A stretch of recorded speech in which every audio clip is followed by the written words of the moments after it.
Right.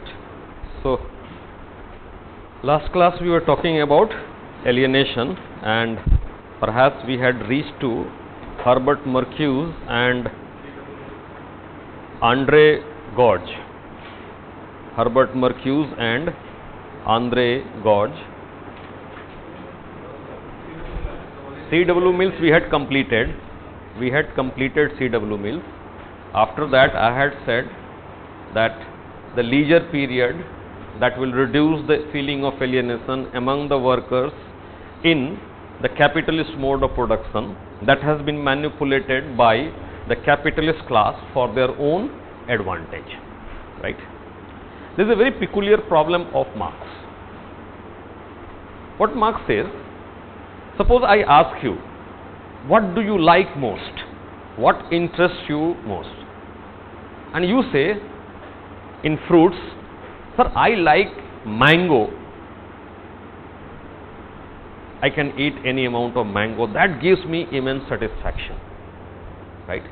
And if Marx has said, it is apple that gives internal satisfaction, then they will say, you are suffering from false needs. You are suffering from false needs. It means what Marx says, that you are wrong. You are not understanding yourself. You don't know what interests you. Right?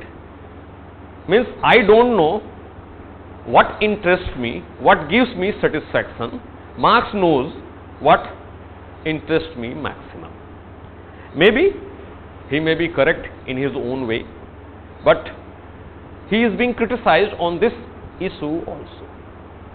So what happened, that after the Marxist theory and particularly the Bolshevik revolution in 1917 in USSR, Russia, throughout the world, the capitalist societies, the democratic societies, they developed awareness about the exploitative tendency of the capitalist mode of production or the free market economy. Secondly, this Marxist theory also created awareness among the working class. Now, if you try to see the analysis of poverty, prior to Marx, it was considered that poverty is due to divine grace or disgrace. God has made us poor or rich.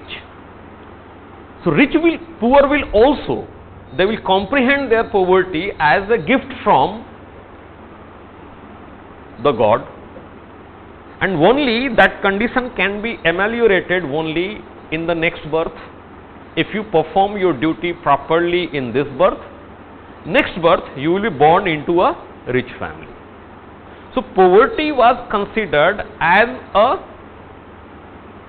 divine phenomena. But once Marx said that poverty is not a divine phenomena, rather poverty is created by have-nots to exploit haves to exploit have-nots. The rich class, the capitalist class, they exploit poor, and that's why poor are poor. So when somebody says something like this and you start believing him, awareness will rise, and the poor started thinking that poverty is not the gift of God or not due to divine disgrace, rather it's a design by the capitalist class to maximize their profit. So this awareness rises, and once the awareness rises, they will start thinking about overcoming that problem. Right? Now this awareness rose among the working class. When we read later on about Marx, he says, class, working class, were class in itself. Class in itself. That is a term that is used by Marx to talk about the false consciousness, right? And there is no solidarity among the working class, no unity among the working class. Marx explained that since you are not united, that's why capitalist class is able to exploit you. They are not giving you your due, and they are leading a life of luxury. Awareness rose, so people will definitely develop a sense of being exploited, and they will come together in a collective manner. When this is called trade union movement. This is called trade union movement in the capitalist societies. Whether you talk about Britain, whether you talk about USA, whether you talk about India, labor class, they collectively came under an organization which are known as trade unions, and trade unions were given recognition under the pressure of the Marxist theory, right? So capitalist class, the capitalist societies, they came under pressure due to rising awareness among the working class. There are two ways to overcome this problem that is faced by capitalists. One, brutally suppress the working class. Second, provide concession. There are two ways, right? Now, brutally suppressing all the working class, if capitalist class would have killed, suppressed all the people belonging to working class, from where would they get the benefit? And it is not possible also. It is not possible also to suppress and kill each and every person who opposes you, and if the number is very large. A few cases of crime can be controlled, but if everybody becomes criminal in a society, a state cannot control. In that way, state will have to think in a different way. They will have to change the norms, they will have to change the rules, right? So that's what happened during that period, that capitalist societies came under pressure, the state came under pressure, and they enacted labor laws. One of the prime feature of the labor laws is reduction in the working hours, provision of weekly off. Now from 1st September onwards in India, banks will be closed every alternate Saturdays too, right? Government offices, they are closed on all Sundays and Saturdays, right? This is under the pressure of the bank union, right? So it was reduced, working hour was reduced, it was fixed at 8 hours a day, not 12 to 14 hours a day. Weekly off, it was allowed, maternity benefit, paternity benefit, then social security provisions, all those provisions had come. Means workers got some leisure period. Marx was thinking, in this leisure period, workers will do what interests them. This person, that these two people say that the capitalist class, they manipulated that leisure period also. And during leisure period, what happens? Working class started enjoying the products that were produced by the capitalists in the industrial sector. How do you enjoy today? Watching movie? You watch movie? What's your contribution in the making of movie? iPhone, i6, i8, I think, up to what? I6. What is the cost? 65,000. Purchase that? No. Planning to? Once you become IS officer, by that time it will be I10, I11, I12, right? BMW, Maybach, you start with the scooter, then go on moving on. Mercedes the cheaper version of the vehicles, relatively, right? Ferrari, Lamborghini, and many other things. You feel satisfaction in those goods, in the consumption of those goods. These satisfaction feeling, these two people say, is a false need. It's a poor substitute of true creativity or true needs. Feeling satisfied in the consumption of the goods produced by the capitalist industrial society is the poor substitute of true consciousness or true needs or true satisfaction. Right? So what capitalist class has done? They have not only manipulated the working hour, they have also manipulated the leisure period. Right? Write down. According to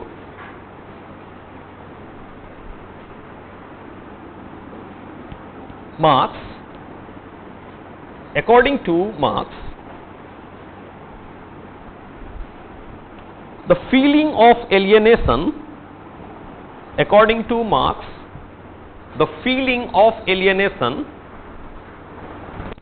among the working class, the feeling of alienation among the working class can be reduced to some extent by reducing working hour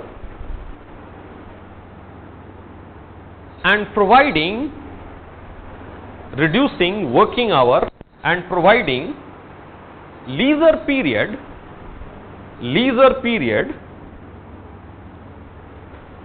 during which the workers will like to satisfy their creative needs.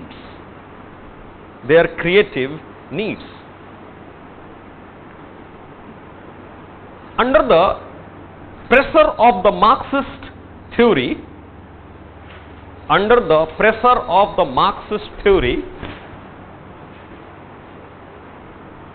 and rising awareness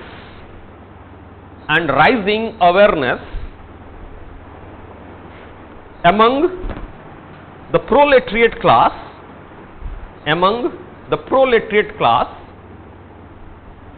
and thereby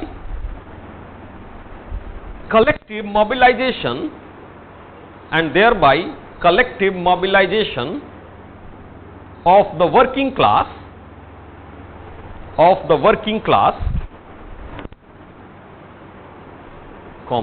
the capitalist class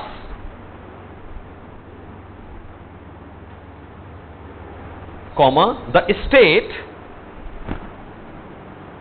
came under tremendous pressure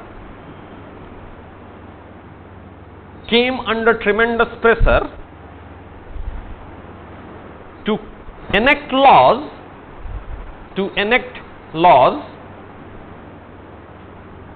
that will protect the interests of the proletariats,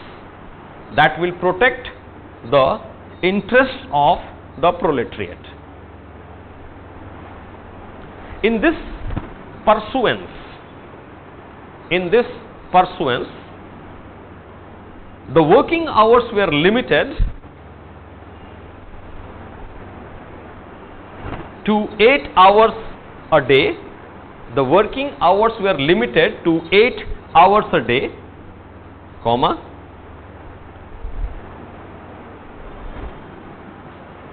weekly off was, provision for weekly off was made, provision for weekly off was made,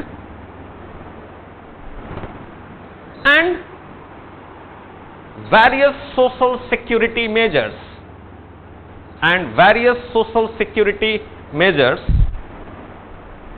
were provided.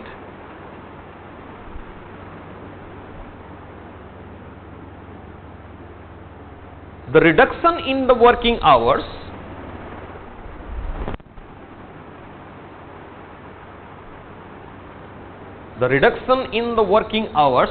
provided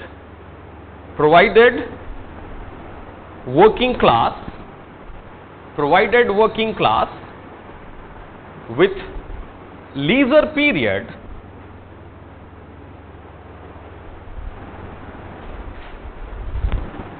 to use in creative satisfaction.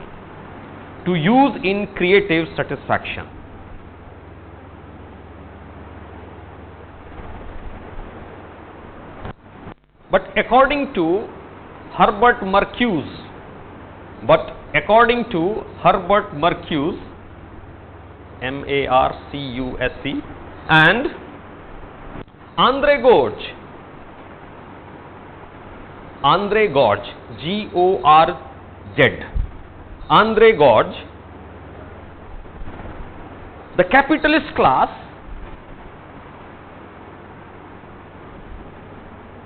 have even manipulated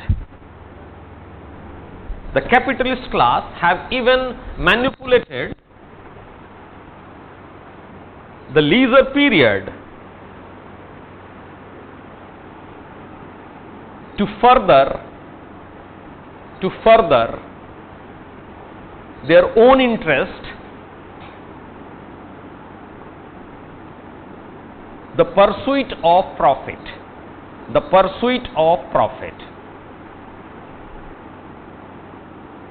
Today, workers feel satisfied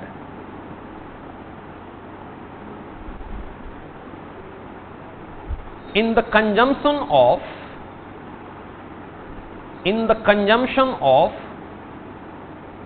goods and services,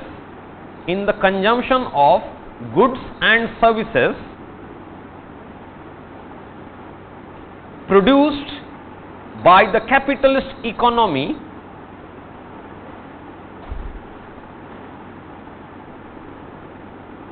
which is a poor substitute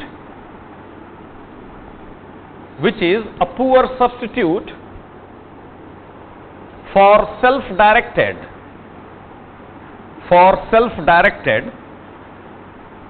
and creative leisure,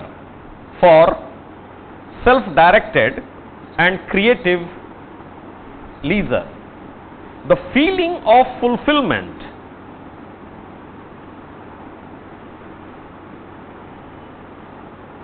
in the consumption of feeling of fulfillment in the consumption of capitalist goods is termed as false needs by Marcuse and Gorge.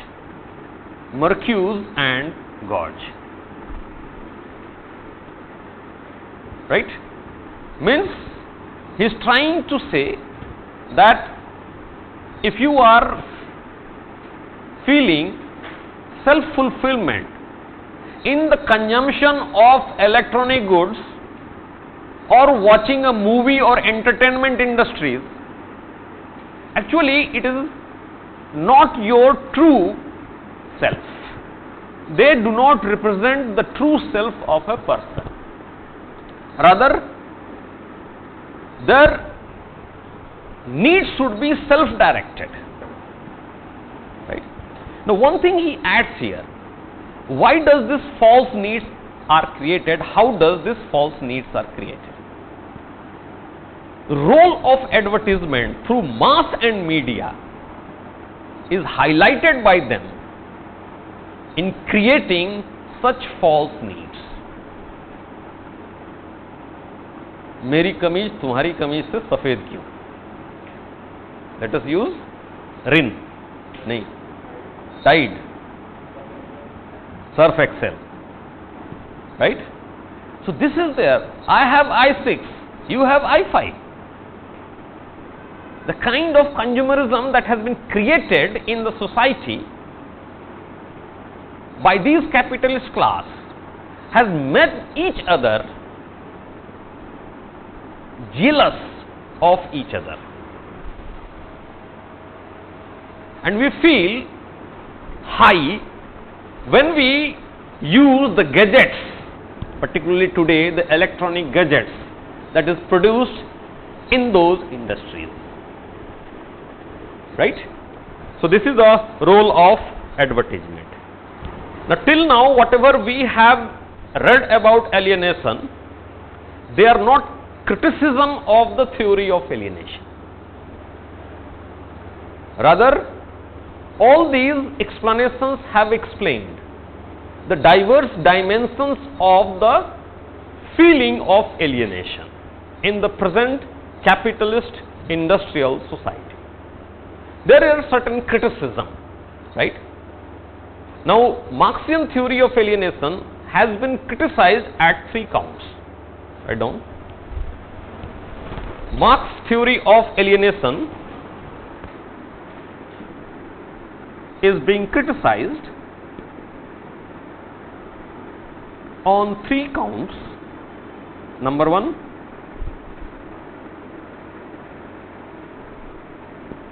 it is partly based on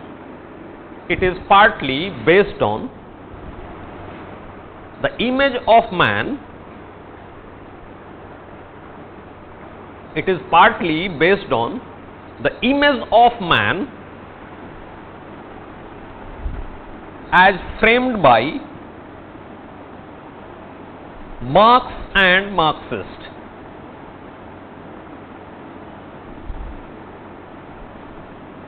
In other words, Marxian description of human characteristics, Marxian description of human characteristics is a valuational prescription. Valuational prescription. Valuational prescription. Prescribed to prescription. Second,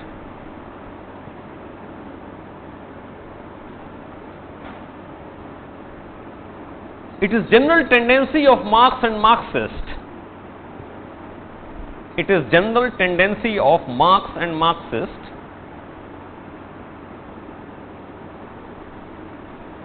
to ignore the meaning provided by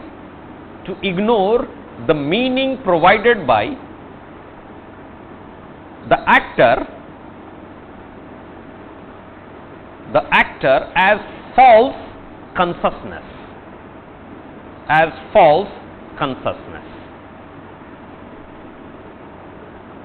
right?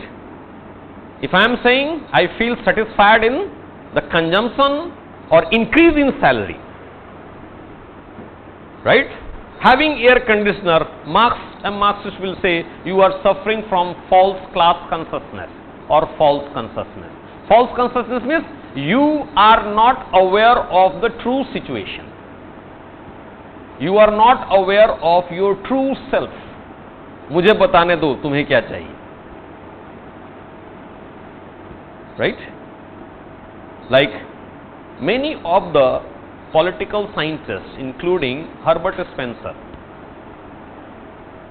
they said masses lack capacity to decide about their own interest.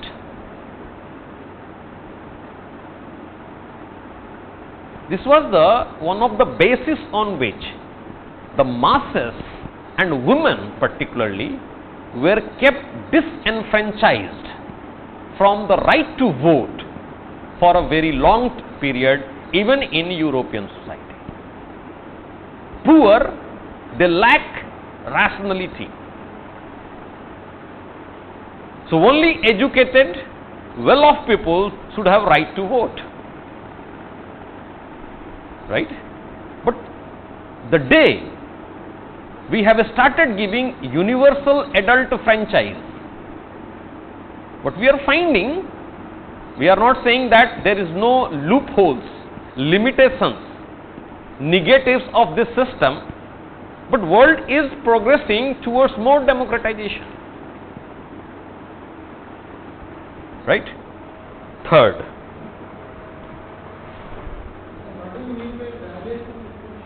what is meaning of value? Valuational prescription. What is the meaning of value? I want to teach you to describe the words yourself, right? So that you have to come to me minimum. What is value? Desirability, belief, right? Valuational means a sort of belief. Prescription means recommend, right? Means it is Marxist recommendation of what you need. There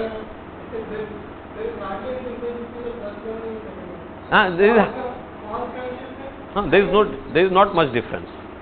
There is not much difference, right? But social scientists have a tendency to speak more, keep on creating more and more points. If you write only one point in criticism, it doesn't look to be good, right? So let us create 2, 3, right? But this is based on another study that is known as embarrassment hypothesis or black-coated worker by David Lockwood, right? We don't want to read that here. Anyway, the third, but the strongest criticism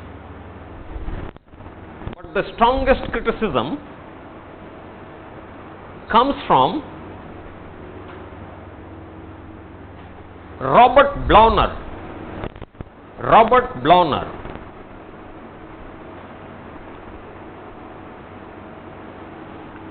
He criticizes Marx. Blauner, B-L-A-U-N-E-R, Robert Blauner. He criticizes Marx for lumping together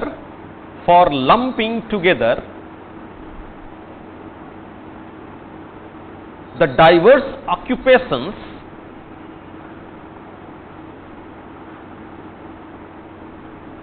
and leisure activities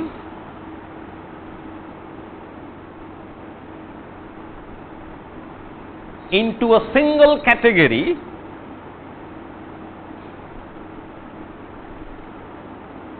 and creating a simple model of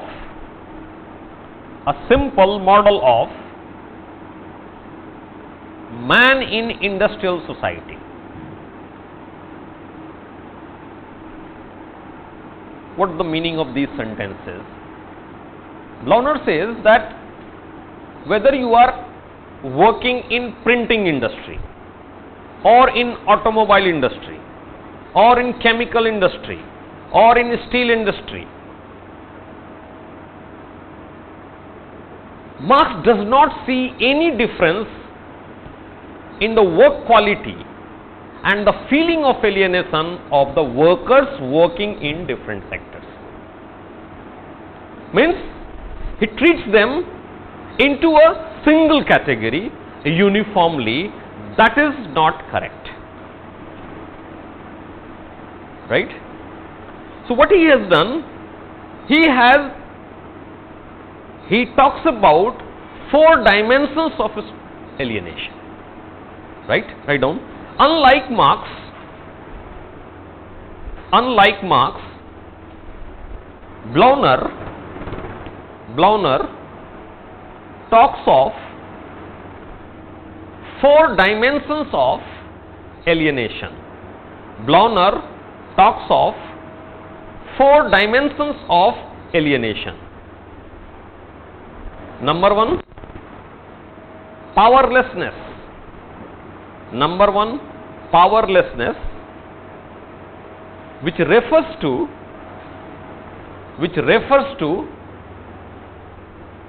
the degree of control,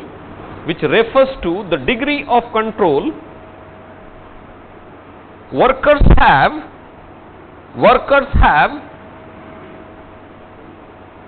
on their work. Second, meaninglessness, which refers to the degree of meaning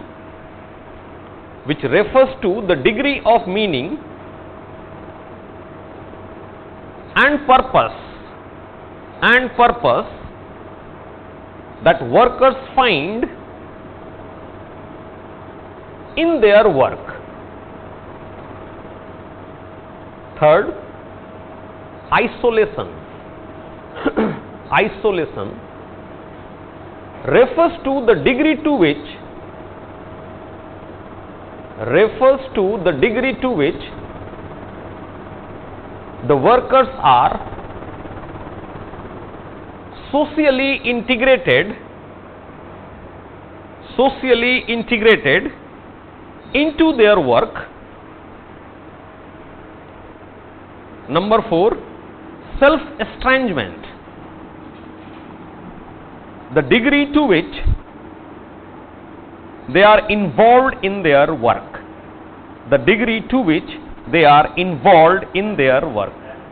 Estrangement, E-S-T-R-A-N-G-E-M-E-N-T, self-estrangement, the degree to which they are involved in their work.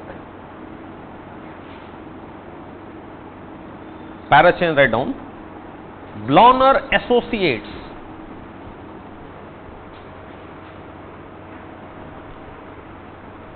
these dimensions of alienation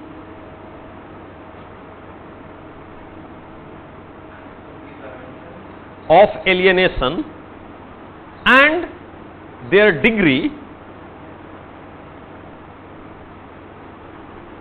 with the type of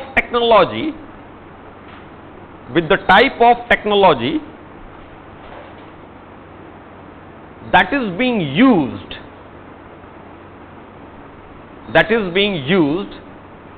in a particular industrial sector.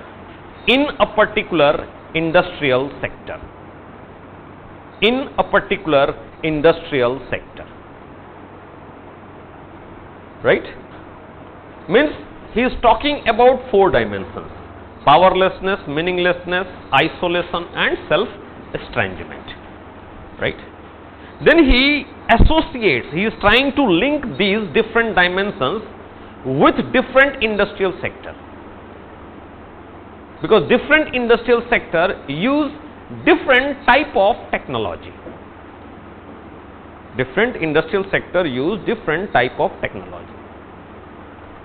What he says that one type of technology that is used in a particular sector need not necessarily bring alienation to the workers along all the 4 dimensions.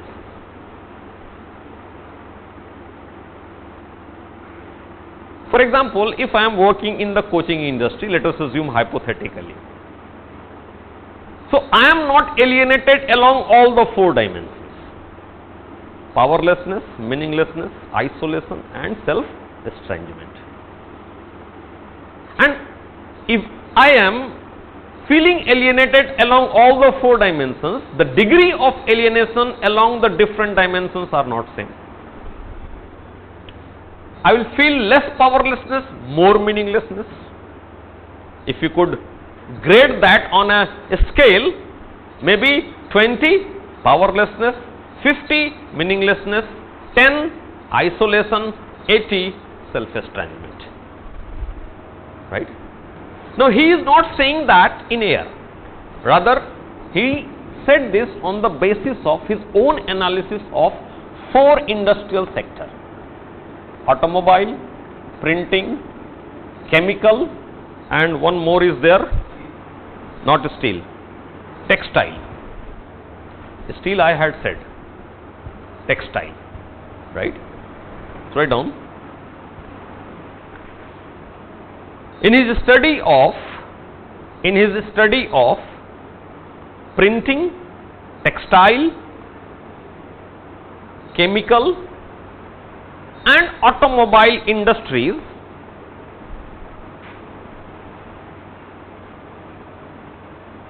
he found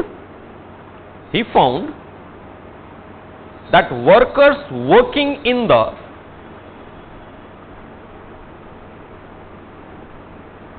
printing sector, workers working in the printing sectors were non-alienated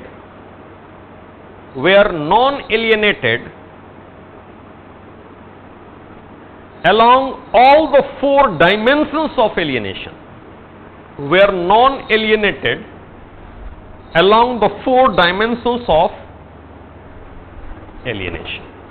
Printing industry. Now I remember when I was child, we didn't have computer, right? We didn't have the type of printing industry that is today. At that time, the printing industry was something like this. Have you seen making rubber stamp? Right? And if you look at those rubber stamps, what you find that the letters are written in optical image, right? Mirror image or optical image, that is same thing, right? Inverted image. Now creating that and identifying that is a very difficult thing. Now since these rubber stamps contain only a few letters, it is easy. But if you have to print something like this is also easy, like books and others. You need a lot of skill and carefulness, because everything has to be put in reverse order. In a mirror image form you have to identify. So a lot of work was done in the printing industry on a manual scale, which required a lot of skill, which required carefulness. So he says that workers felt satisfied in their work. So non-alienated along all the 4 dimensions of alienation. Then he talks about automobile sector. Automobile sector is also characterized by what is known as assembly line production. Today also many consumer goods are produced in that way, where you do only a very small part of the whole thing and hardly you need any creative quality. So he said the workers working in the automobile sector felt alienated along all the 4 dimensions of alienation. So write down. Textile workers felt alienation. Textile workers felt alienation along the dimensions of powerlessness and meaninglessness. But in the automobile sector, workers felt alienated along all the 4 dimensions extremely.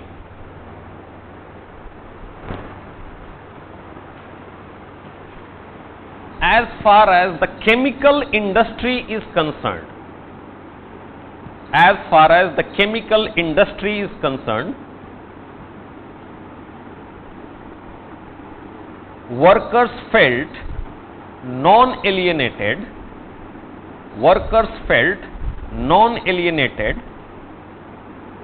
along all the four dimensions due to complete automation. What he is saying about the chemical industry? If there is complete automation, so what you have to do? You have to insert the raw material on the one end, and then it is processed by the machine which you handle, and finally comes out. In between, no one else is involved. There is no distraction of the feeling that somebody else has also contributed in it. So you feel satisfied. I am the person who has created it. So this is what he says, when complete automation will occur. And I am not able to exactly explain what does he mean by complete automation.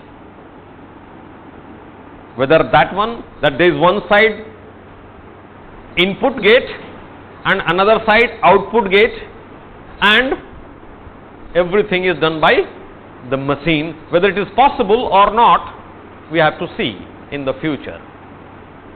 Right? So this is his critique of Marxian theory of alienation. Right? Alienation, if you ask a political scientist, those who study political science, what is the essence of Marxist theory, the gist of Marxist theory? They will say class struggle.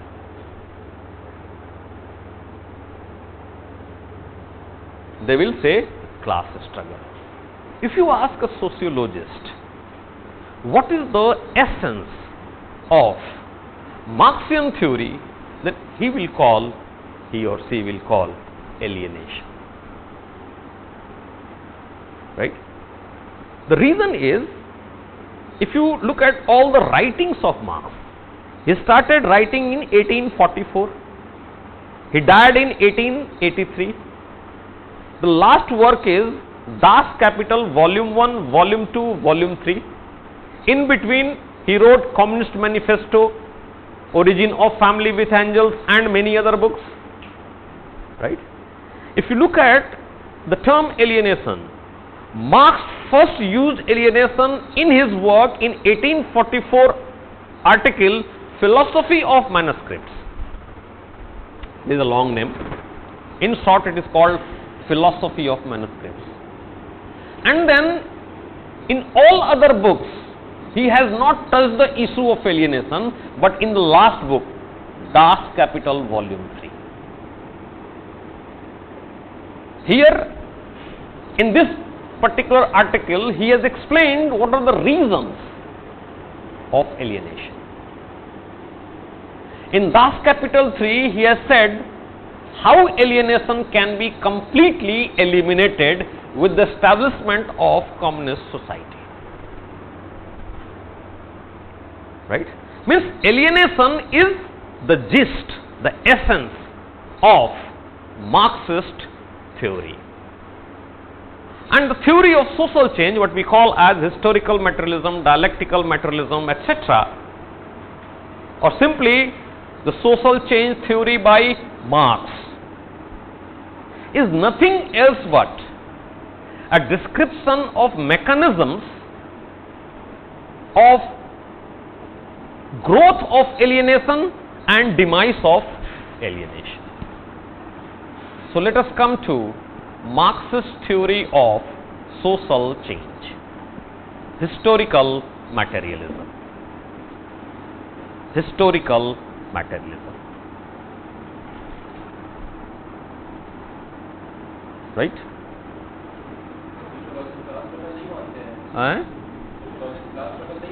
Essence की बात, essence एक ही चीज कोई होगा,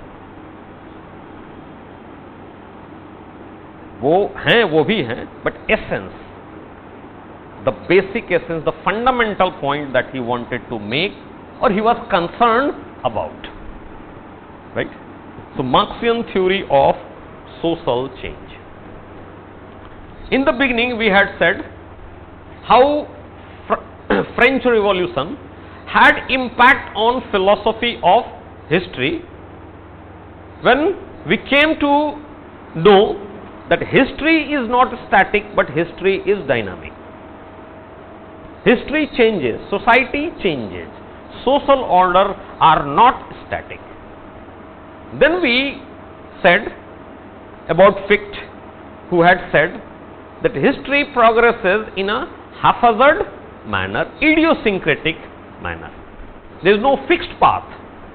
You just cannot predict the direction in which our society will move. And if that direction cannot be fixed, that also means there is no fixed mechanism. Then Hegel, who is also considered as a product of French Revolution, he said, it's not that history progresses in an idiosyncratic manner, rather it traces a fixed path and follows a fixed mechanism. And that mechanism was dialectical idealism, thesis, antithesis and synthesis. Then Marx during his youthful days was also the follower of Hegel. But in between Marx read Feuerbach's book Essence of Christianity, and then he said, divine is the illusory product of reality. Juxtaposing Hegel and Feuerbach, Marx gave his theory what is known as material conception of history, which has two parts. One is historical materialism. History is nothing but the history of changes in material condition. And second, dialectical materialism, that said that material conditions are in conflict with each other, right? So now we want to understand here onwards what Marx has to say. But to understand Marxian theory of social change, historical materialism, dialectical materialism or material conception of history, we need to know about certain terminology, right? First is what we can call as base superstructure metaphor. Base superstructure metaphor.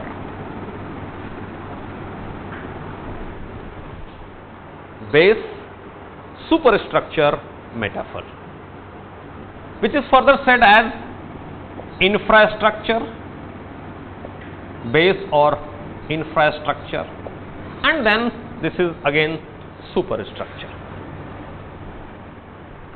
right? Marxian theory is also known as deterministic or economic determinism. Economic determinist theory. What does the mean of determinism? Determinism is a deductive ideology which says the reason of all the phenomena can be reduced to a single cause. Determinism is a kind of deductive ideology. Deduce, that means description of every phenomena, whether polity, whether culture, whether XYZ anything, can be reduced to a single cause or single entity. Economic determinism means the reason of all the phenomena, the causes of all the happenings can be explained on the basis of material conditions or economy. That is called economic determinism. So Marxist theory is known as a kind of deterministic theory, that is economic determinism. Economy means material condition, right? Means why we are a democratic society. It has to do with the material conditions or economy that is prevailing. Now you might have heard that during feudal Europe there was no concept of alienation. In feudal Europe there was no concept of not alienation. Just a second. Nationalism, not alienation, nationalism. Nation did not exist during feudal Europe. It is also said about India that during medieval period, India did not have the concept of nation. Right? Nation came into existence, the concept or idea of nation came into existence even in Europe in 19th century. And the reason is the capitalist industrial society. Capitalist industrial society is also characterized by a type of material conditions that is also kind of technology that we have. Right? So, the whole idea of nation that has been existing in the last 200 years is not the idea propounded by XYZ person. Rather, it is outcome of objective condition, that is material condition. If society will be industrial, Marx says it will be capitalist, it will be democratic.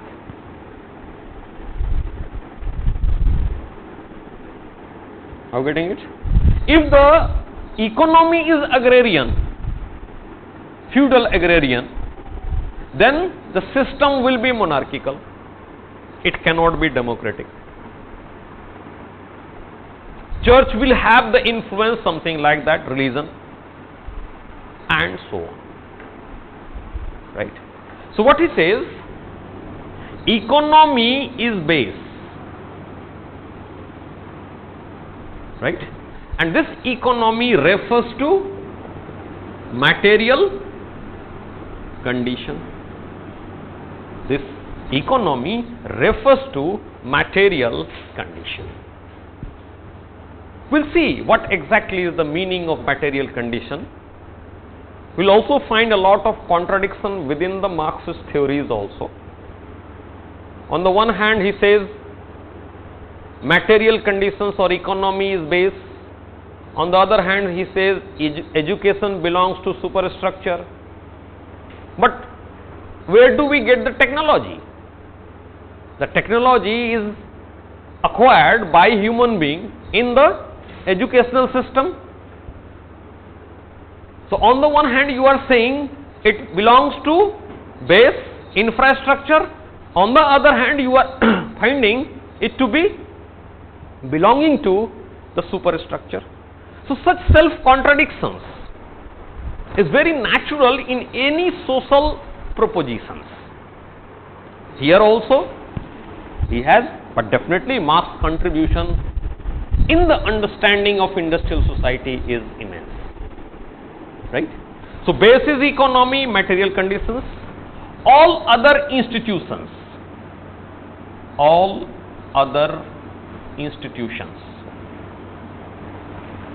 that is state, culture, religion, education, ideology, etc. belong to superstructure. Means ultimately why this type of state exists, it can be explained on the basis of a material condition. Why we have such type of ideology or education or religion, we can reduce that to an economic factor, right? Within the economy, he talks about two things. One is known as forces of production.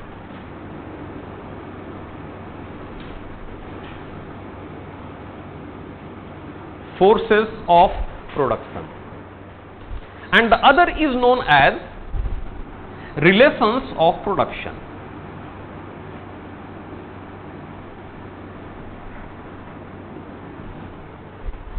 Forces of production, relations of production, right?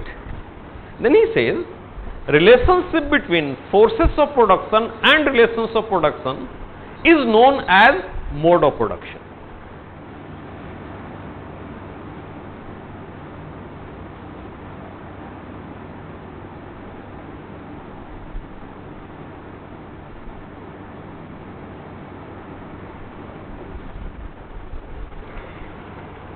Means type of economy is nothing but the type of mode of production.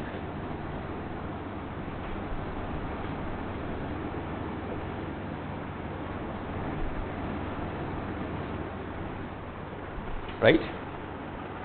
And if the mode of production changes,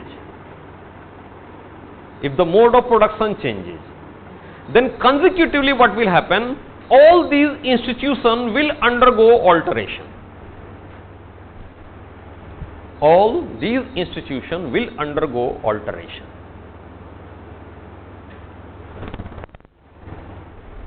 What he says, all these institutions are nothing else but design of the dominant class to suppress revolutionary potential.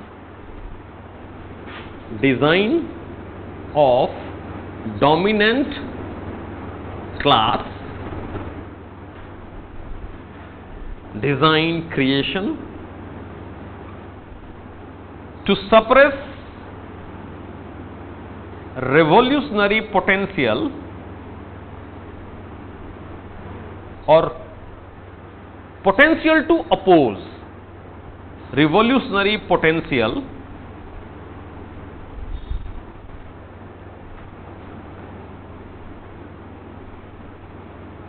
and to further their domination. To further their domination.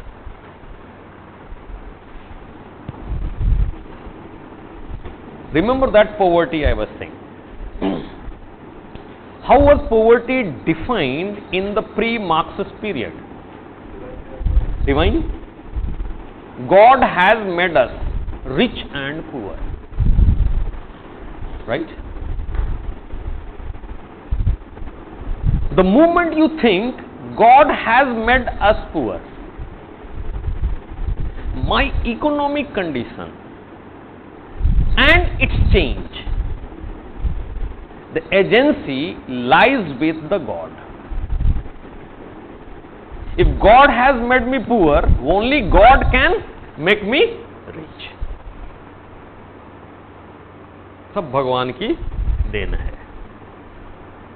This is also called fatalistic attitude. Right? The moment a rich is ready to accept his subjugated position, poor position,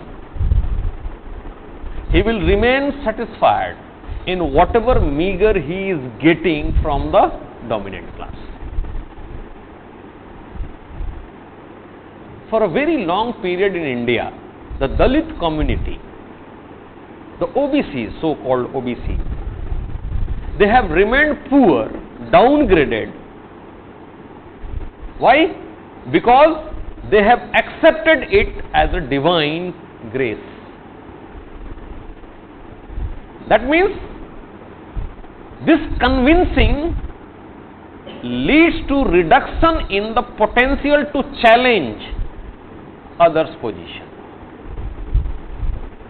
If you start accepting that you are poor because of God, you cannot change your condition in this life, only God can change, you will not question the authority of the zamindars and all those people. Naturally, challenge gets reduced. Challenge gets reduced. And when challenge gets reduced of domination, dominant class enjoy. That's why Marx had said, religion is opium to masses. Opium to masses means, when you consume opium, you know what does it do? It reduces your ambition. It takes you into a world of hallucination. You develop the quality, the capacity to tolerate more. अफीम खिला दो, कितना भी मारो, उसको चोट ही नहीं लगेगी. Poor people who are subjected to tyranny of the dominant class, poverty, disease and many other things, when they consume opium, all these conditions becomes tolerable for them. Cigarette पीते हैं किस लिए? तो स्ट्रेस को किल करने के लिए. आज की डेट में सिगरेट महंगा हो गया, वो बात अलग है. जो सैनिटरी वर्कर हैं, they consume alcohol. Why? Because they could do it. अगर सैनिटरी वर्कर्स जो हैं, जनरली सेप्टिक टैंक वगैरह जो क्लियर करते हैं, they will never enter into that without consuming alcohol. एक पाउच तो चाहिए ही चाहिए. नहीं? Why? Because that enables them to tolerate the dirt of that septic tank. Opium to masses. Religion is opium to masses. Similarly, we will be reading about educational system and all other institutions, how it helps, according to Marx, to the capitalist class or the dominant class. Right? Now we come to here. We have used many technical terms like forces of production, relations of production and mode of production. Right? What is forces of production? We want to understand it. Forces of production refers to, write down, forces of production refers to capacity of a society. Forces of production refers to capacity of a society to produce.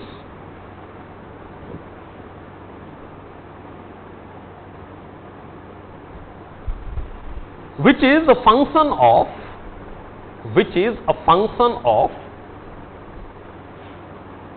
tools, technology, organization of labor,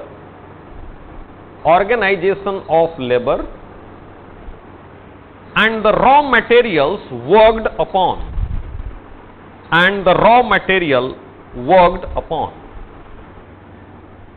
Now, definitely tools and technology are interlinked.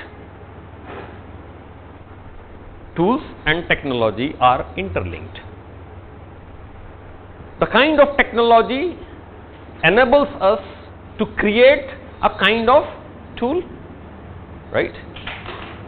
Now, this better technology creates better tool. What's the use of that better tool? What does it do? It increases the efficiency of the worker. कितने लोग metro से आते हैं? How many of you come by metro? Okay, so you get down at gate metro station, then exit from gate number 7, and in that, at the exit gate you will find two types of rickshaw pullers, one motor driven, another pedal driven, manually working. How much money? You see the charges of those pedal driven rickshaw pullers is high. It costs more. If the battery rickshaw, they can take you here to in 10 rupees, they charge around 20 rupees. They don't charge less than that. But if you look at the overall earning of the two types of rickshaw pullers, then what you find that pedal driven rickshaw puller earn less than the battery driven rickshaw puller. Other complexities are also there. How many battery rickshaws are operating here, right?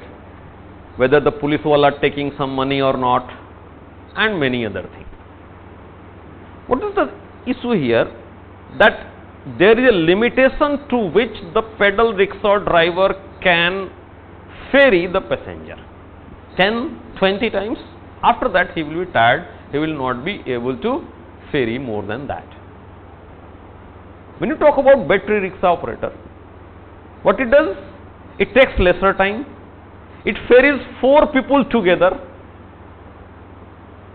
right? So per ferry, the margin of profit or earning is less, but he can ferry 20, 50, whatever time passengers are available. So with the add of machine, efficiency of labor increases, right? Better tools means better efficiency, more productivity. So capacity of a society to produce, this is one thing. Then we talked about raw materials worked upon, right? 100 years back or so, petroleums were not the fuel with us. Why? Because we didn't have technology to penetrate deep inside the earth's surface and extract raw material. Deeper you go, extract the raw material, more is the capacity, right?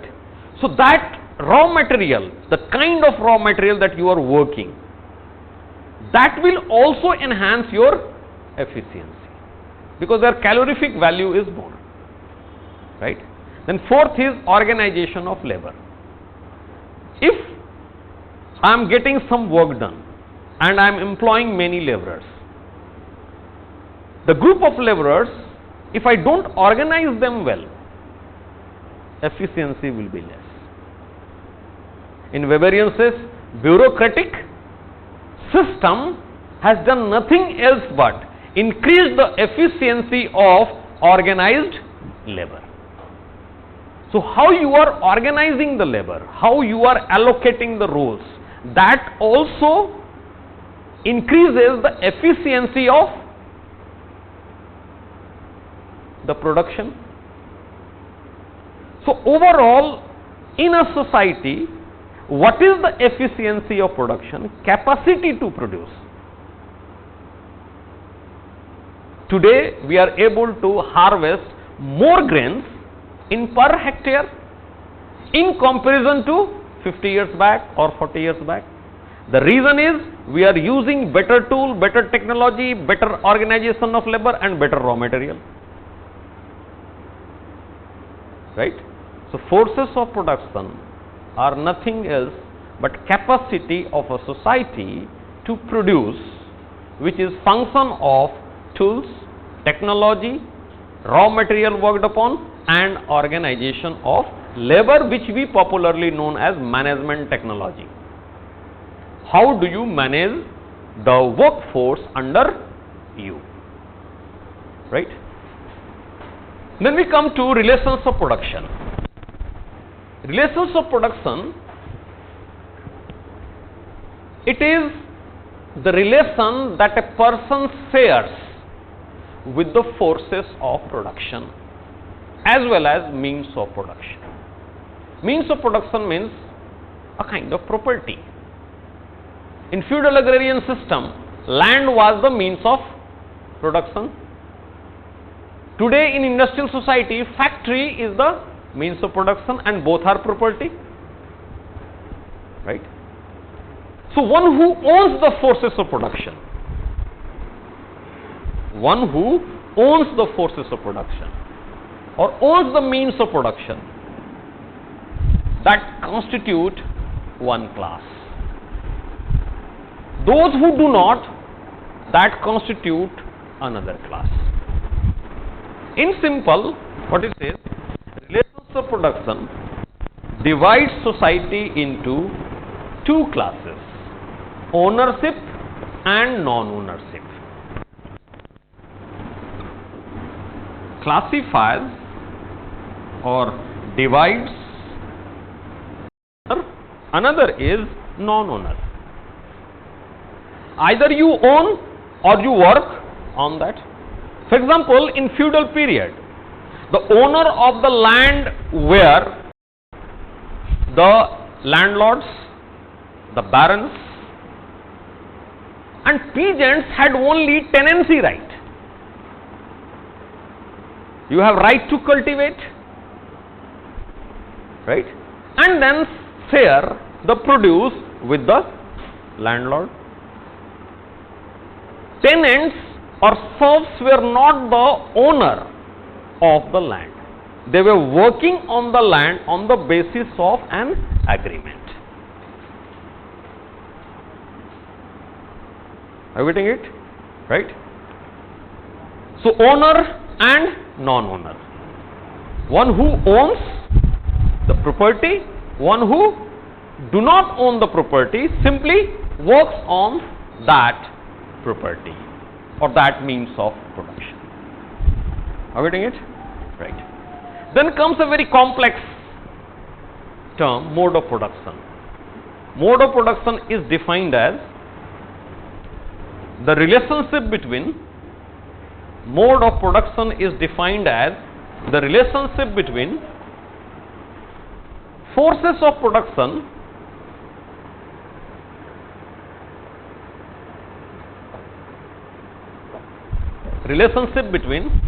forces of production and relations of production. Forces of production and relations of production. And this is a very difficult thing, right?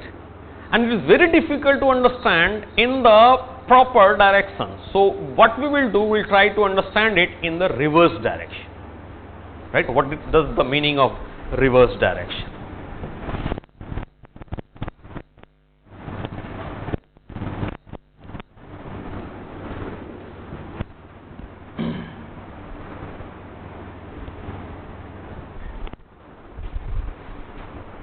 Marx talks about different types of mode of production or stages of society.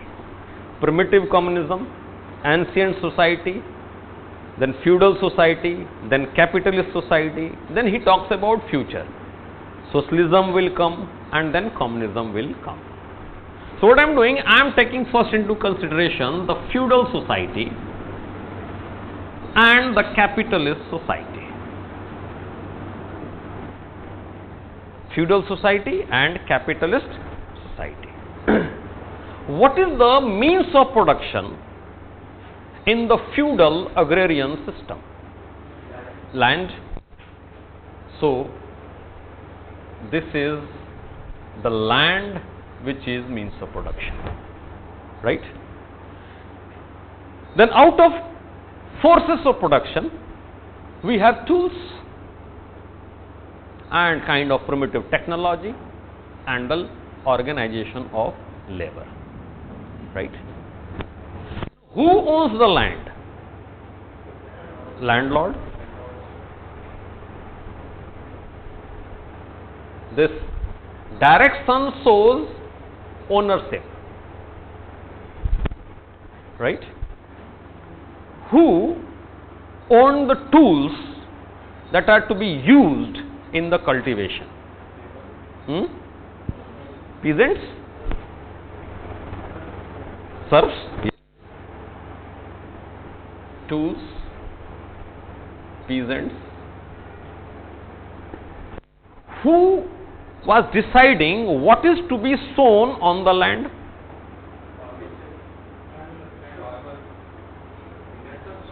Serfs? How many say serfs? How many say landlords?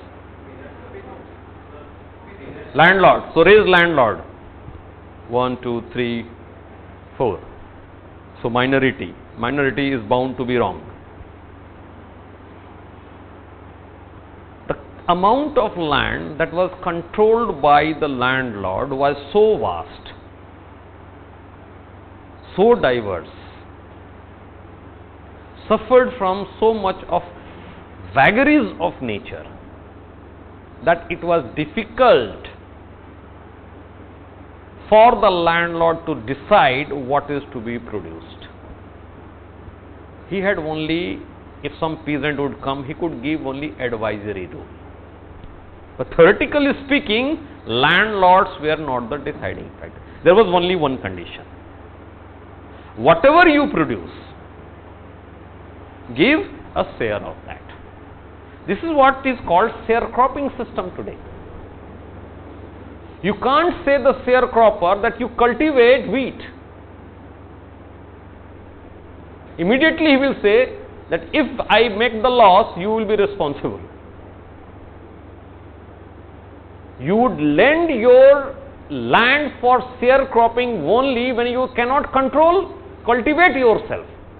If you could cultivate under your own supervision, why would you give it to sharecroppers? Either you hire the workers, laborers, and cultivate. Means there is some practical difficulty. Then only the landowner give their land to the sharecropper for the cultivation. And then sharecropper might take advice from you. Or if you say you sow this, then he will say you will have to also invest, which landlords were not ready to. They were not ready to take the risk in cultivation. Right? So what is to be sown? Decision about produce. Here I am saying grain or whatever may be, whether fruits or food grains or whatever, vegetables, anything XYZ. Right? Who decided the fate of the product? Landlords. Landlords' fate of the product. The landlords were only, they were entitled to have only share in the produce. Whatever rest is left, landlord did not have any control over that.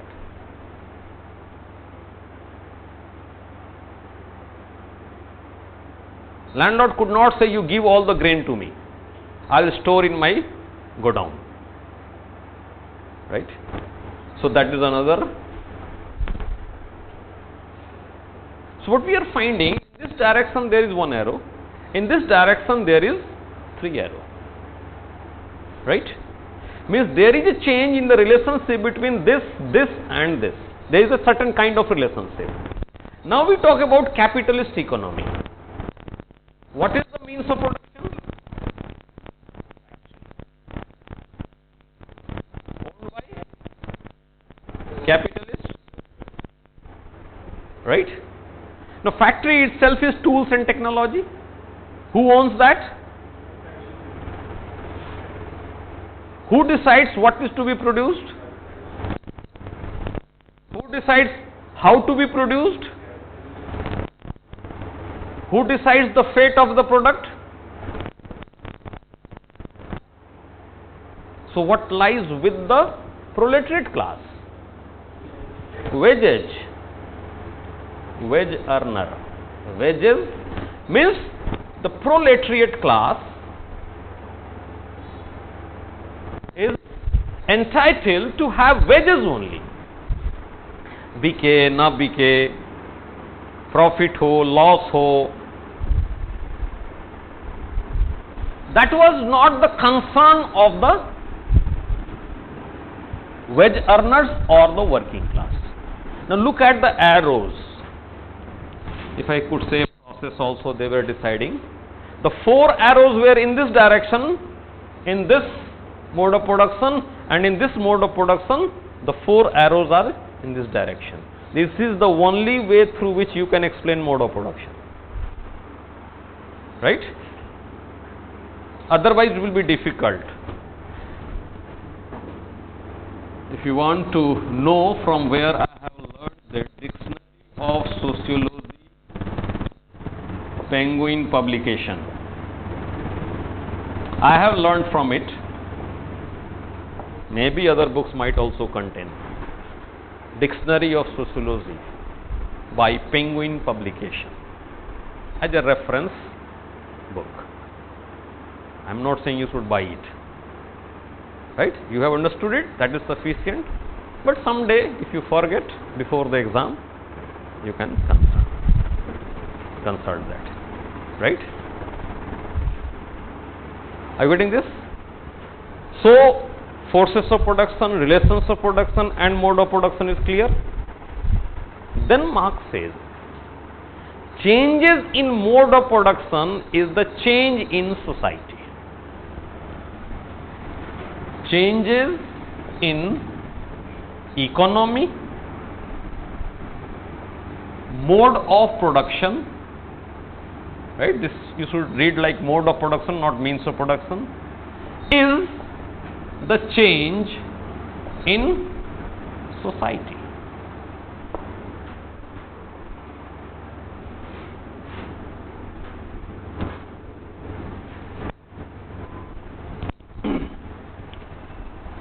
Now this change in society, the Marxist explanation of change in society can be classified into 2 parts.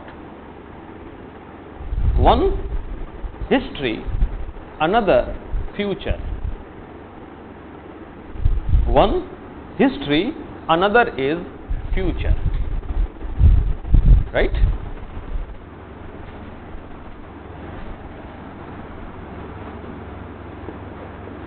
Historical materials of Europe.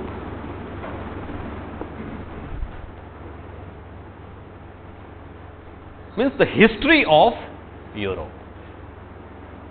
Marx analyzes the history of Europe.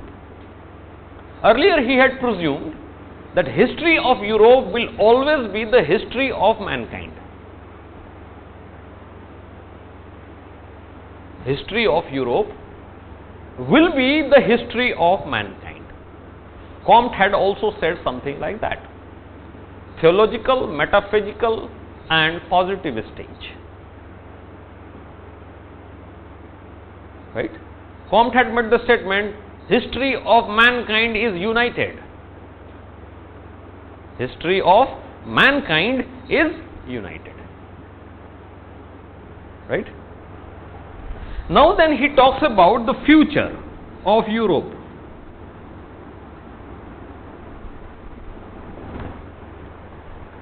Future associates with it the idea of prediction.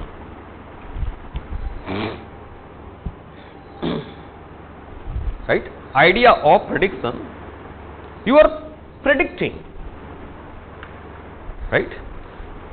Predicting about society is like astrology. It is like astrology, which suffers from a number of limitations. One of the reason is that human being possesses idea. Right? What kind of idea you will have, what kind of idea you will have, you can't say. Can you say how will you behave tomorrow? human being is the most unpredictable species on this earth. आज sir बहुत अच्छा पढ़ाते हैं. I give you a story. There was a person, at that time I used to go to Allahabad to teach in my early days. So there was a person, student, and he was quite impressed by me. He will come to my room where I was staying, in the hotel room, and he will sit with me for long hours, because I didn't have also any work after taking 2 hours of class there. And he will do everything, he will obey me, this and that, everything. And he will say, at that time I was quite young, right, around age of 30, 31. So he will say that you are a student, how do you know all these things? I would say, padha tha. In the meantime, he qualified for DSP in UP, right? Then he will keep in touch with me on telephone. And then he appeared in UPSC mains. But dramatically, his marks in sociology went down out of 600 to 53. Immediately after that, once I called him and asked for his marks, then he said, and the tone of his talk was entirely different, as if I am the only culprit for him not being selected as IPS officer. That day I understood, you just cannot predict human behavior. I cannot predict my own behavior. Forget about the prediction of others' behavior. Means I cannot predict the ideas, right? Marx was trying to predict social future, right? Definitely that will have its own limitations, and that's why it will have a lot of contradictions. So when you read Marx, whatever he says up to this means till capitalist mode of production, very less contradiction. But the moment he says, let us move towards socialism and communism, the hell is bound on him, and he is the most criticized person on this earth,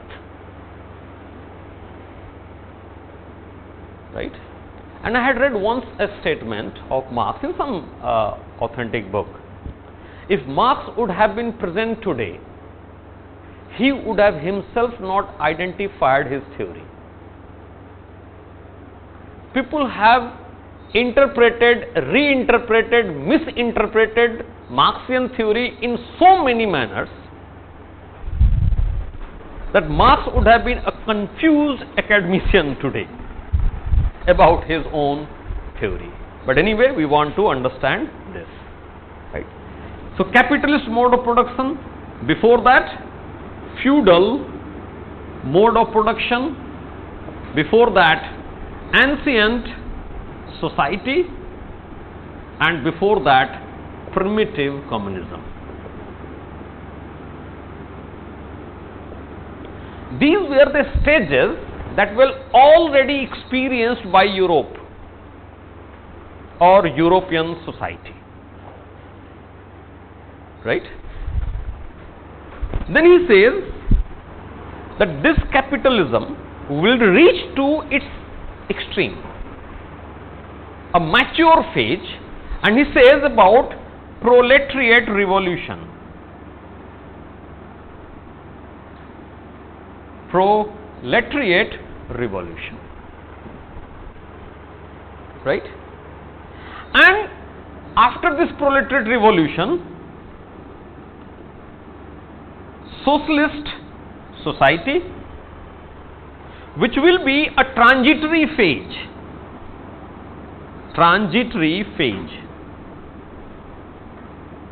which will be a transitory phase, right? Ultimately leading to establishment of communism or communist mode of production, right? So overall Marx talks about 6 stages: primitive communism, ancient society, feudal society, capitalist society, will be followed by socialism, and then finally communism, right? When he describes about the mechanism of changes, right, the mechanism is, though abstract form it is same, but modalities will change. Till capitalism, something else will be the mechanism. After capitalism, something else will be the mechanism, right? The first issue is how this mode of production changes, right?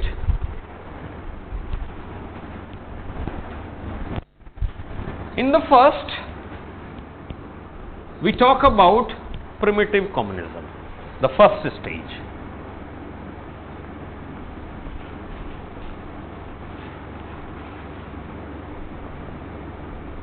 The earliest phase of human society.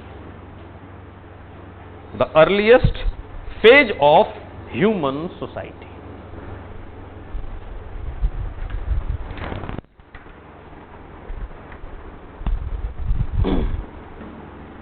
This society is characterized by classlessness.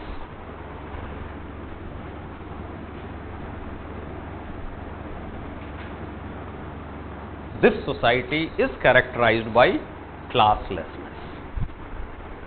Means no one is owner, no one is worker. All are owner, all are worker. Now, as far as the ownership is concerned, the issue of ownership arises only when the concept of private property will exist. Something in the form of property will exist, right? And property will exist only when you produce more than your requirement,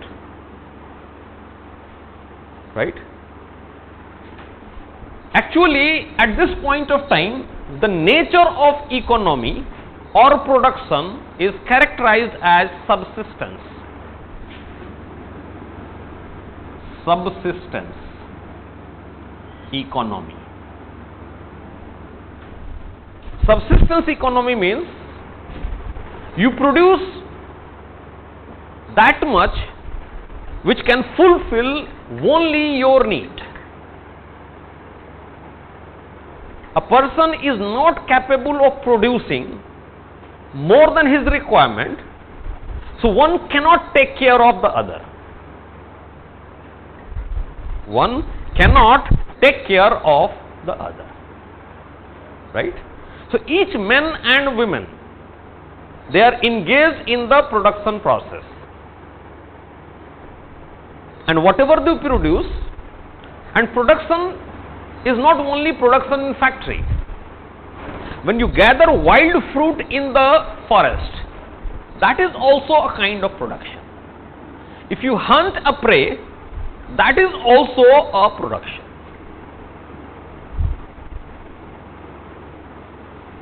Right?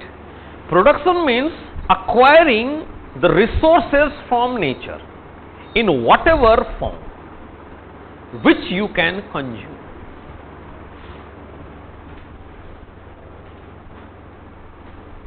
Right? So when you hunt, you kill. What for? That is present in the nature, that animal, and then you consume it. So that becomes production. You gather the wild fruit, that is also a production, right? This society, earlier we have said that this is also what we generally know as natural state. Natural state. Means resources are abundant. That's why conflict will be absent. Resources, the presence of resources depends also on technology and your need. In the earliest phase, hunger was the need only.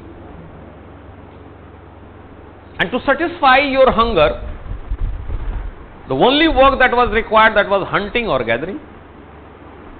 A person was not capable of producing, hunting or gathering more than what is required. Even if a person would have produced, he could not have preserved it, because they are perishable items. The raw meat is a perishable item. You did not have refrigerator to preserve the meat for 3, 4 or 5 days, or to fruits, right? So primitive communism, classlessness, subsistence economy, right? All this is due to undeveloped forces of production, undeveloped FOP, tools, technology were of very primitive nature.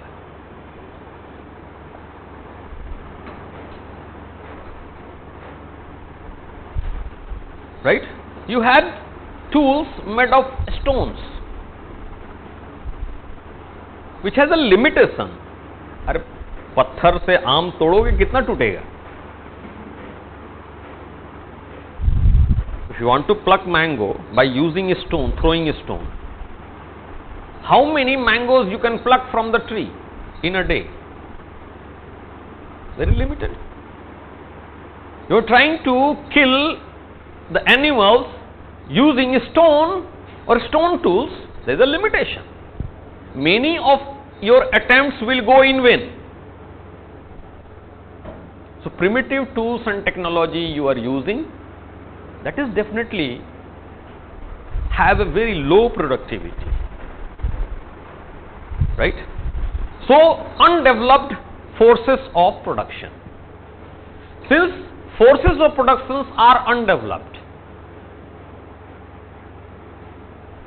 production is subsistence in nature. That means no surplus, no concept of private property.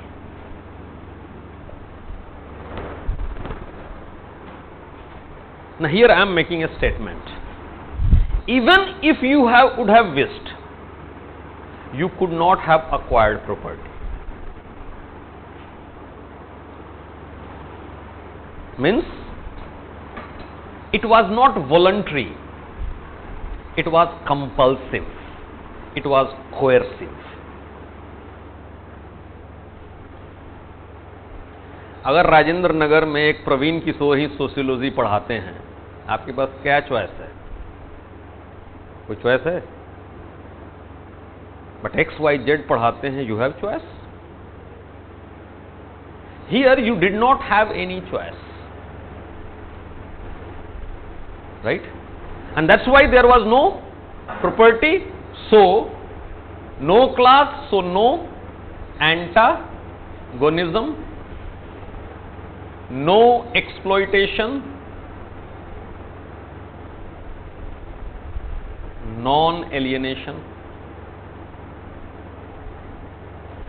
Means during period of primitive communism, man was completely unalienated. There was no feeling of alienation. All were quite happy. And we are saying today we are happier than them.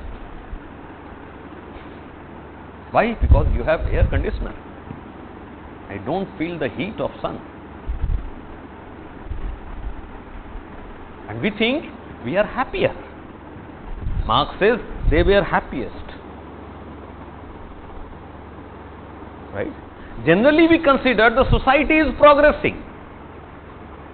Marx, along with Tony's, says, in fact, society is regressing. It is not progressing.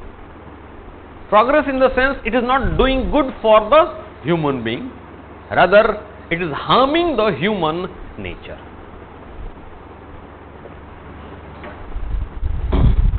This is Coramin for me. You know Coramin? When a person is dying, last effort that doctor makes, gives injection of Coramin, so that if there is a possibility he could keep alive for some time, other medications can be done and he could be corrected. So this tea is also Coramin for me, because after 1.5 hours, if I have to speak, I need something, right? Anyway, this is the stage which is also known as tribalism. Tribalism. Hunting and gathering society.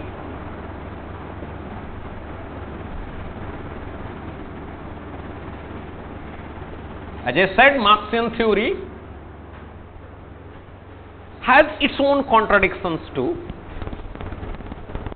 So, in one of the theory of Marx, when he talk about Asiatic mode of production, there he is describing here also.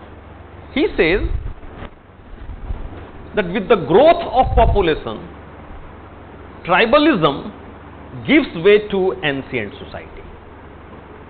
Means Marx also considers population as a major driver of change.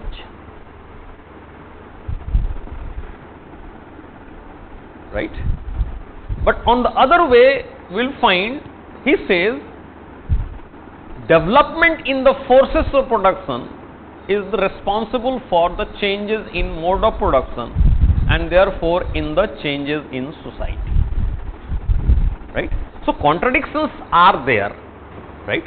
It may also be interpreted as that a larger population is a developed material condition, because we know population are resources.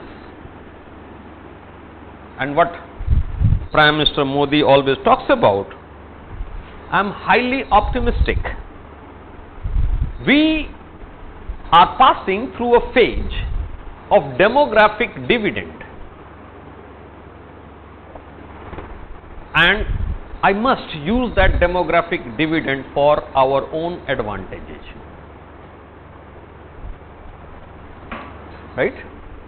Now, whether it is demographic dividend, or it may also turn, if the population is not used properly, it may be used to demographic distress. It will lead to demographic distress. Right? Anyway, these are the contradictions, so I made.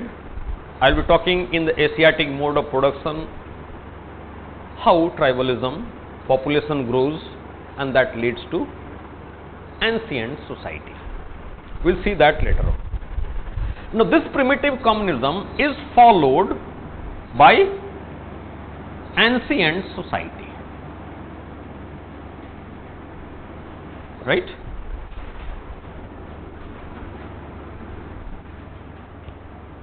The moment it moves to ancient society, two classes comes to exist, class conflict comes to exist. Right? Ancient society is characterized by two classes. One, that is masters,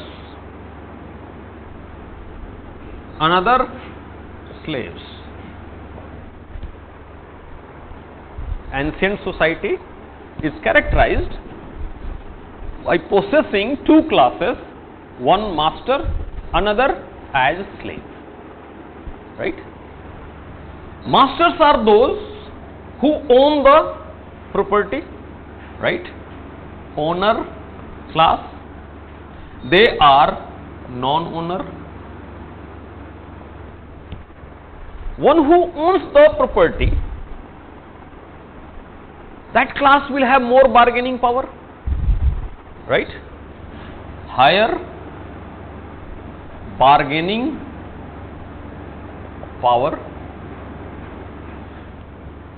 lesser bargaining power, or lesser or no bargaining power.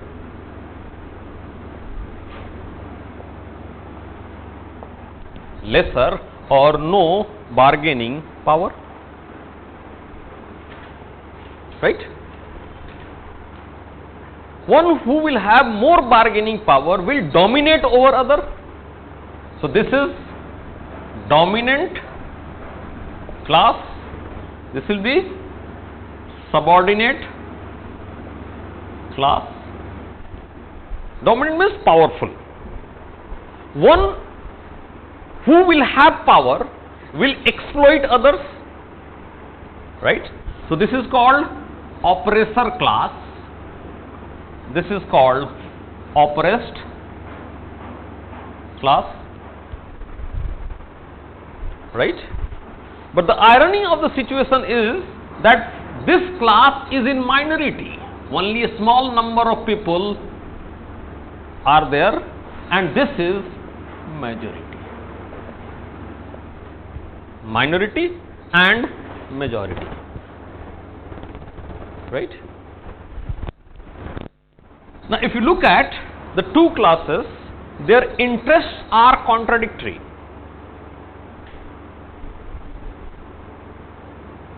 Right? So what you find that the relationship between these two is one of contradiction,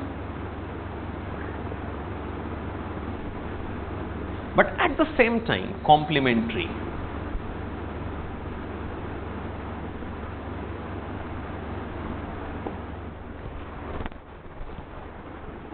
The relationship between the two classes is one of contradiction as well as complementarity.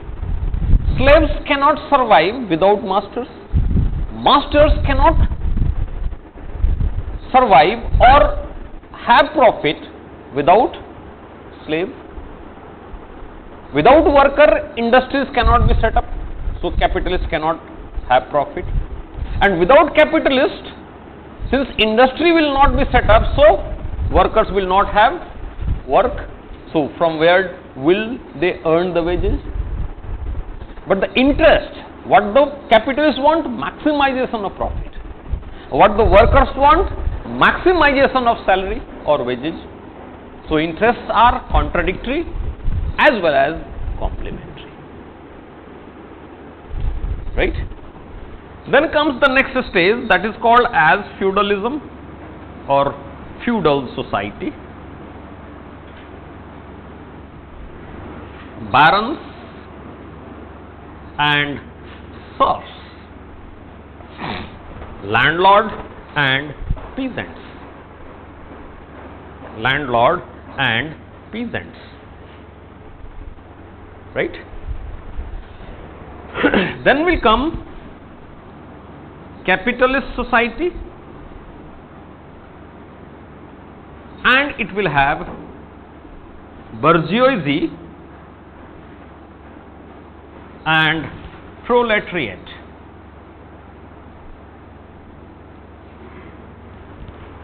Or capitalists and wage earners or workers, right? Now what we have said, this changes into this, this changes into this, this changes into this, right? One of the reasons we said that this changes into this because of the increase in population. But that increase in population in Marxian scheme of analysis has a subordinate status. So let us forget about that. This changes, but how? This changes, but how? Marx says that one stage changes into another stage when forces of production develop.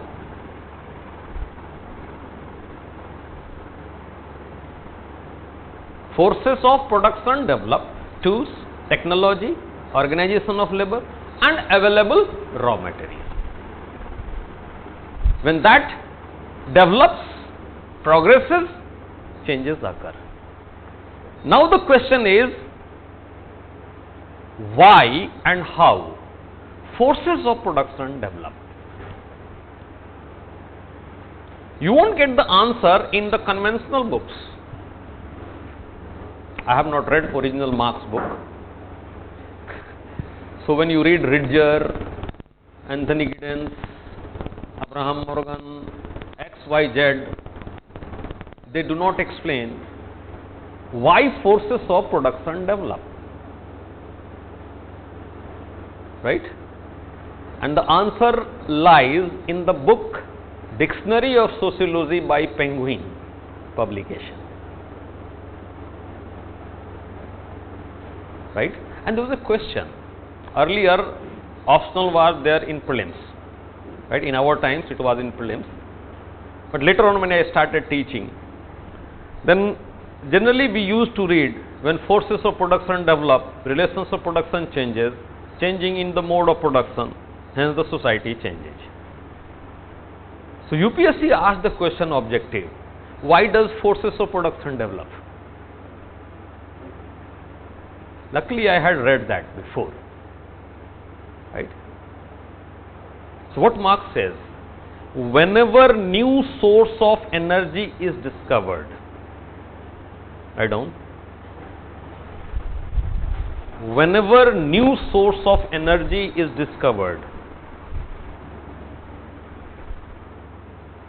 forces of production tend to develop. Whenever new source of energy is discovered, forces of production tend to develop. Right?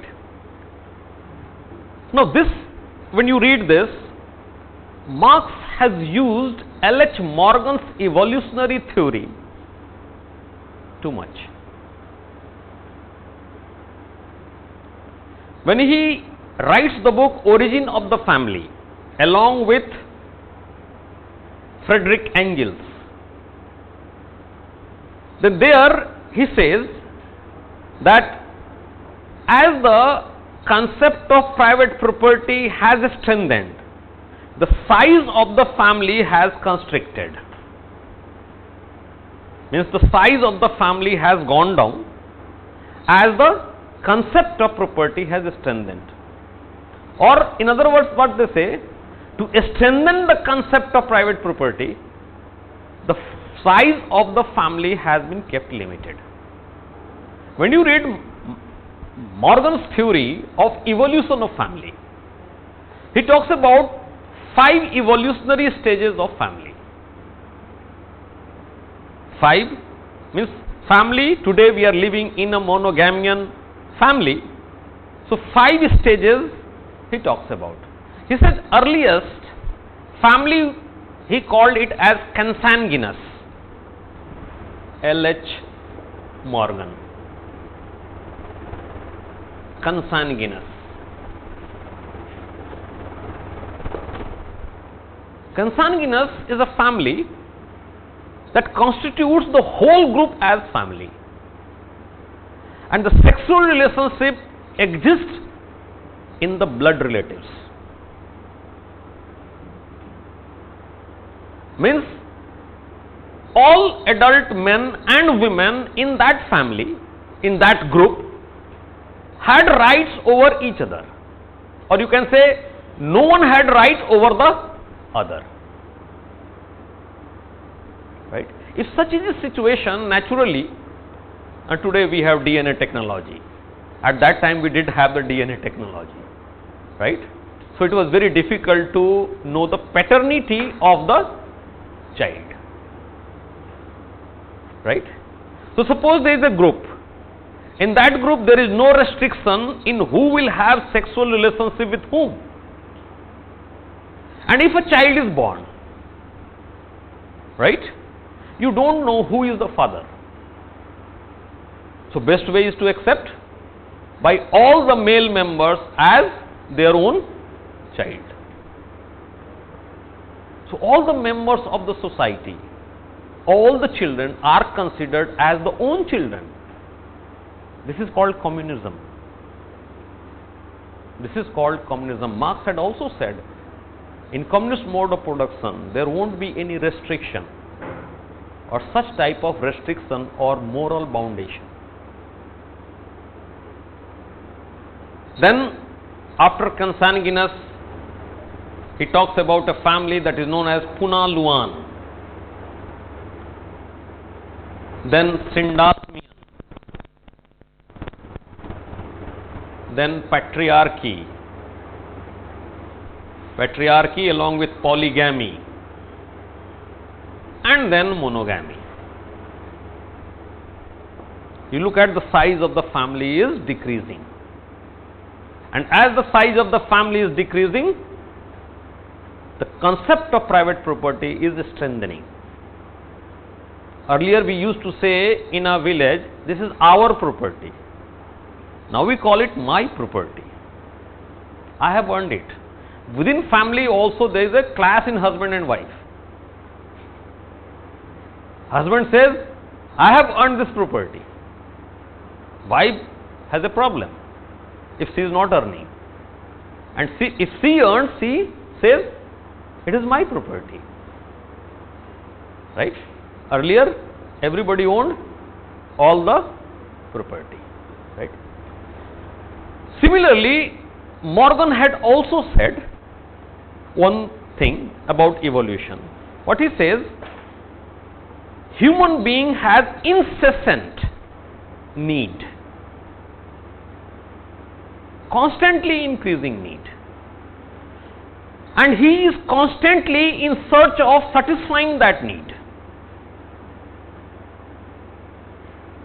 And to satisfy that need, he need to discover better source of energy, and when you search for better source of energy, you develop better technology or new technology.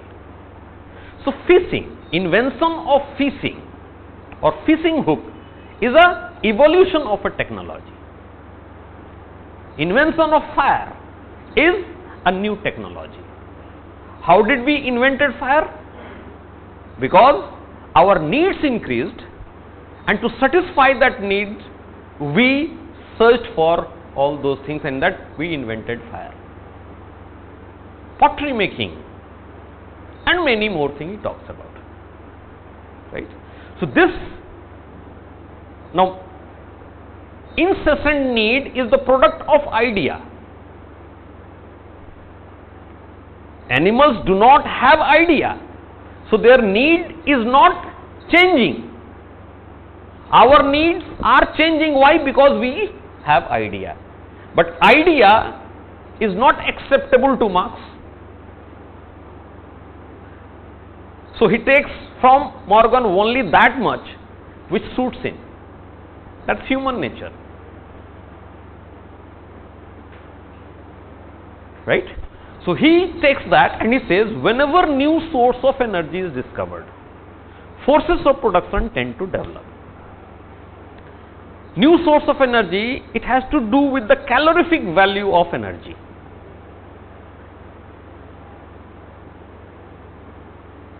You cannot use nuclear energy with the same technology as the thermal energy.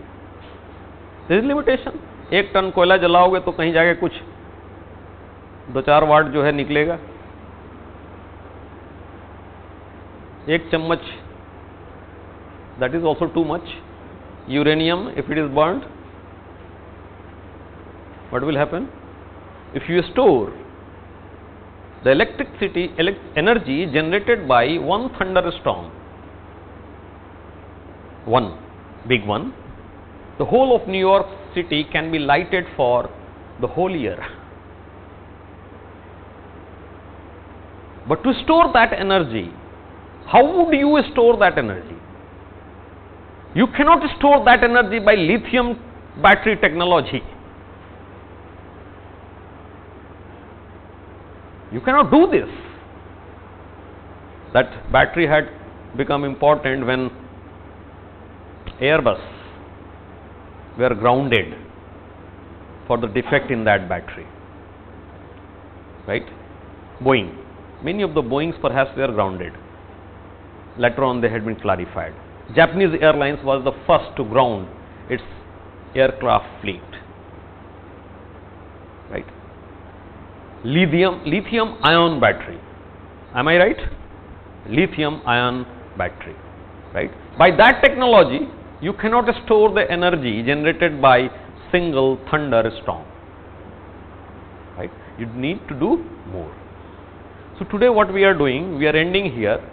Whenever new source of energy is discovered, forces of production, that is technology, develops. Because if you don't develop the technology, you cannot use those energy. And what happens when the technology develops? Tuesday at 2 o'clock. Thank you. I was planning to take longer classes, but battery has shelf life of only